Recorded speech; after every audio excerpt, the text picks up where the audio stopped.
Hello everyone, I greet you in the name of God Almighty. My name is Apostle Silas, and today we have a very interesting video to react to. And this one says that, why did Abraham deserve a son like Ishmael? That's the blessings from God. I believe that this is going to be a very interesting video. I think that the Muslim is going to like this video, but very unfortunate, of course, it is the rabbi that will be explaining this. But then let's hear the Jews maybe perspective concerning Ishmael. Okay, and I think this will even help me to understand some things, understand about Ishmael. Okay, all right, so if today happens to be the first time of you checking out my channel, don't forget to subscribe to my channel and follow me on my Facebook and Instagram. And if you have any video you want me to react to, don't forget to drop it at the comment section and I'm going to check it out. So guys, before we get on to the video, I'm a theologian and I make this video not to discredit anyone's thought or belief. This is basically for educational purposes, and I believe that at the end of this video we all are going to learn from this. So guys, without any further ado, let's get on to this video and check this out. It's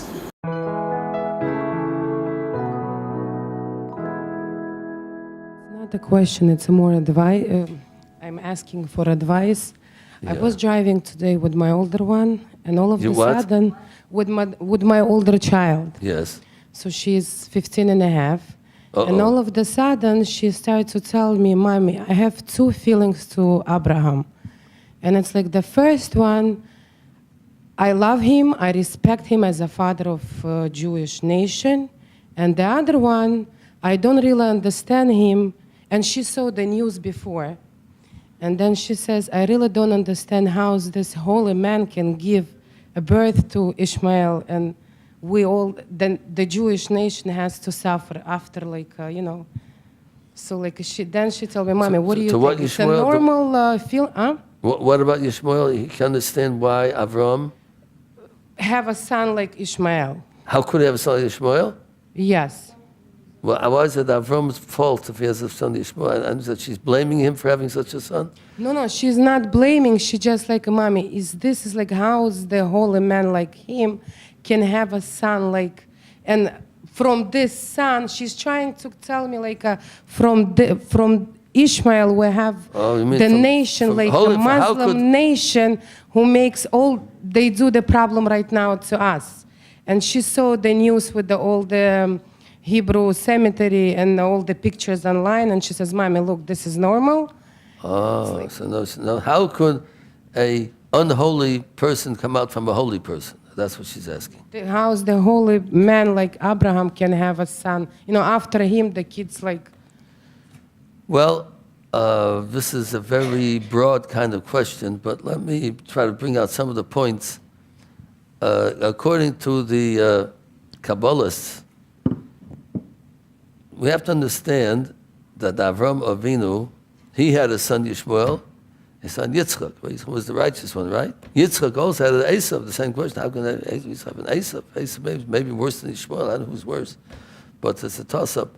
But both came out very bad to a great extent. Not all of them. Some of them became tzaddikim too. Some of them became Gerim. Some of them were kept to Noahide laws. They weren't all bad. But generally speaking, a lot of bad came out from them. We have to go back to the beginning. Avram Avinu was an idol worshiper when he was born. He was born into the house of Terach. Terach was a person who served idols. He was a bad person.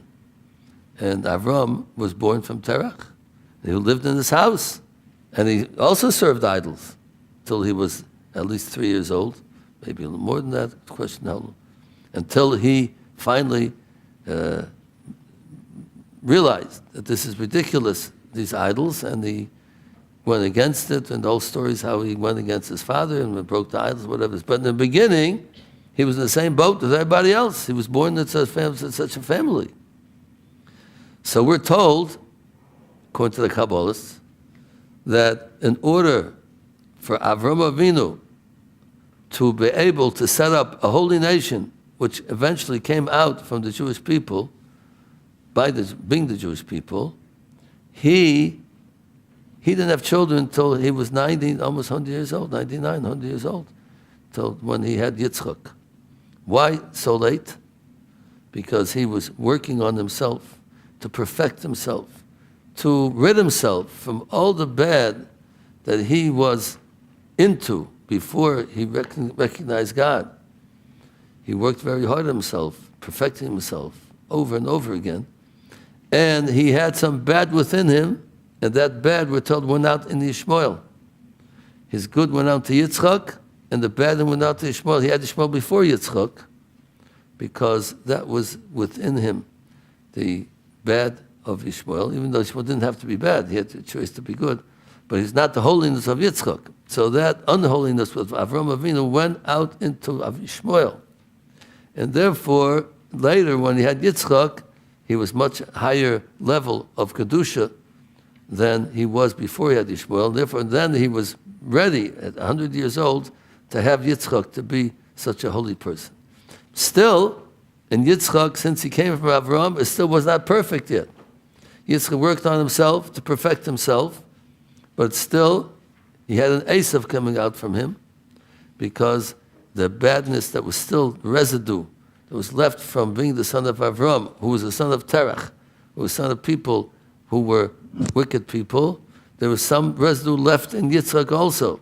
He wanted Akedah, and he planned a human sacrifice, ready to, it didn't happen actually, but he's ready to sacrifice himself. He became very holy with that Akedah, when he put himself on the holy mount in Yerushalayim, ready to be sacrificed to Hashem. That in itself purified him and made him a very holy person, and he was able to have Yaakov. But after he had an Esav, the Esav, the bad, and was still some residue of bad in him, that went out into Esav. And now he had a Yaakov, and Yaakov was perfect. Yaakov was called the Bechir Sheba Avos, the chosen of the three fathers, because all of his children were tzaddikim, called Mitas HaShlema. He had a perfect bed. In other words, he had perfect everything. All his children were tzaddikim, Reuven, Shimon, Levi, Yehuda, Yisrael, Zvun, Dan, Binyamin. They're all 12 of them, Dinah, his daughter. They're all holy person, wonderful people, because by the time Yaakov was born, he's called the Bechir Sheba Avos. He's called the chosen one of the forefathers. Why is he chosen? Because he came after all the work, the toil that Avram put into himself, after the work and toil that Yitzchak put into himself, all of them ridding themselves of Ishmael, of Esav, all the bad in them. He's the Bechir Sheba Avos, but he could not have been the chosen one if he wouldn't have Avram before him and Yitzchak before him. They were on their shoulders. He was on their shoulders. They're the ones who gave him the opportunity to be the chosen one and the most perfect one and the greatest one of all the others, because of his forefather before his father and grandfather that trailblazed before him to open up the path for him to be such a great person. So you ask him how Ishmael comes out. Ishmael was the bad of Avram that came out, but Ishmael did not have to be bad. He couldn't have been that tzaddik. I call him bad relatively. He could have been a tzaddik. He did tshuva at the end. Ishmael did tshuva at the end, and became a tzaddik. So this is something that it's not difficult for us to understand. Avram Avinu had some bad in him. He's born like that. That was his challenge in life. Not everybody's born perfect. That was his greatness. He had such a bad upbringing, such a bad father in the beginning. But this was his greatness. He was able to lift himself above the bad upbringing and bad father that he had and make himself into somebody good. So how can we connect with the Torah and today's days? If Ishmael wasn't that bad, so what's the situation right now? All his people, what he created, and right now we have. So I just, it's like I'm wondering how to answer to her. It's like all these questions, it's so difficult to tell teenagers and explain, even for me, for myself. Well, the question is, if he wasn't that bad, so why the nation? He didn't have to be bad. He chose to be bad. He became a Baal Tshuva.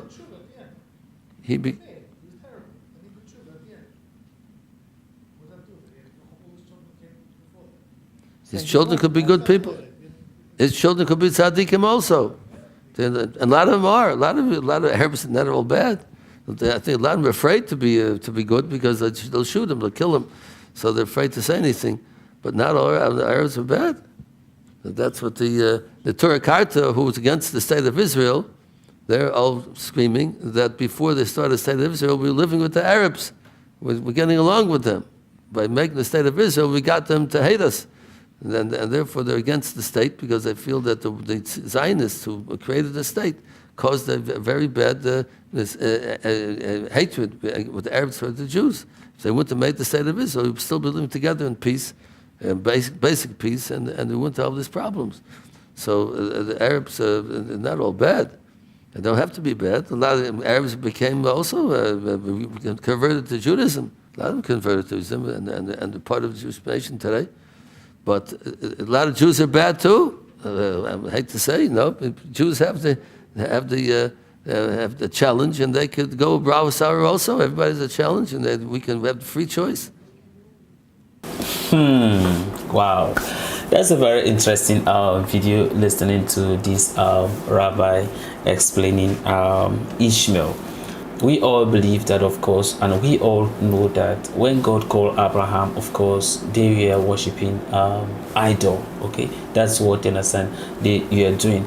But then for the rabbi to says that the descendant of Ishmael are bad and hating, you understand, the Jew is because of the idol worshiping that Abraham was doing before God called him, is some of the things that makes Ishmael, you understand, to behave how he was behaving, or for his descendant, you understand, to be so violent and then hate the Jews.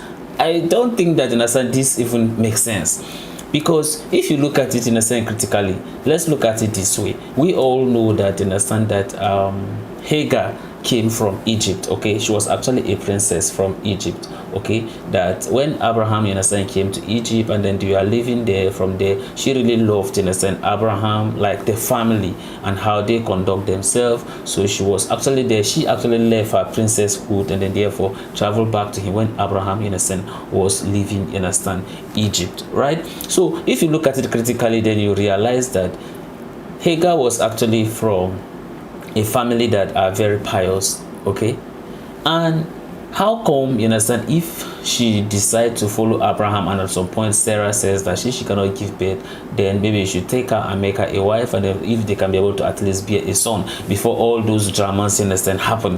How does that translate to him giving birth to somebody who is bad? And let's assume that maybe because of some of the things that Abraham did in the past, or the worshipping of the idols that make him to give birth to Ishmael, that make him to have a descendant that are bad. I don't think that the rabbi even, like whatever he was just saying, I don't know if that's how the Jews, understand, think. But then I just feels like, you understand, it's just wrong. Like, does that even make sense to you? Like, when you are listening to it, does that even make sense?